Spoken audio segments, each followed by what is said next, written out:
For more than 2 years, the Perseverance rover team has added over 850 names for Martian rocks, drill targets, and other locations, and we're gonna need a lot more. But where did these names come from? Let's find out the process.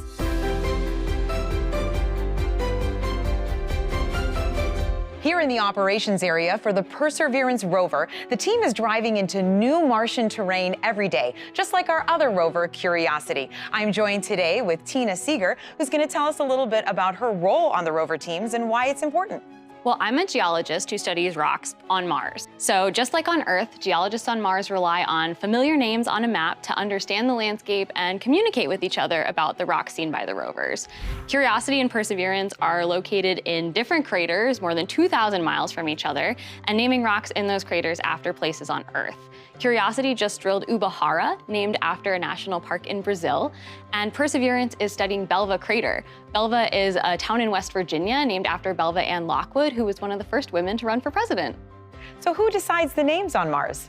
Well, official names get assigned by the International Astronomical Union, which has strict guidelines for features across the whole solar system.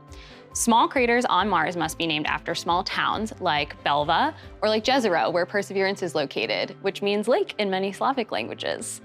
Smaller features like rocks, cliffs, meteorites, those get nicknames chosen by the rover teams that are not official, but they do stick.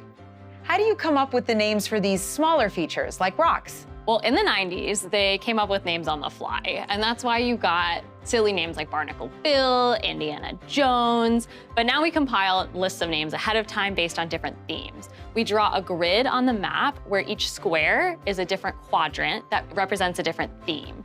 Curiosity has used names from South America, Scotland. Perseverance uses names from national parks around the world.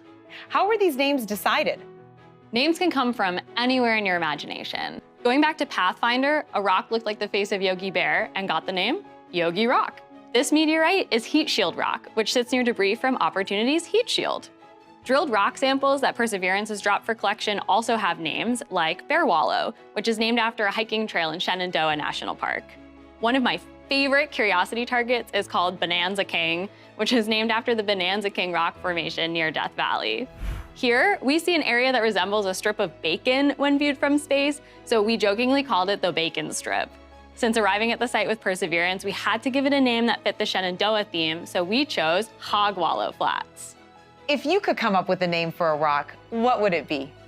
I spent 7 summers as the Night Skies Ranger at Mount Rainier National Park, so I'd probably pick something named after Mount Rainier or a place that's special to me inside the park. Luckily, I got to map the Mount Rainier Quadrant in Jezero Crater, so if we drive through it, that dream might become a reality. To get the latest updates on Curiosity and Perseverance, follow @NASA-JPL and @NASA-Mars on social media, or take a deeper dive at mars.nasa.gov.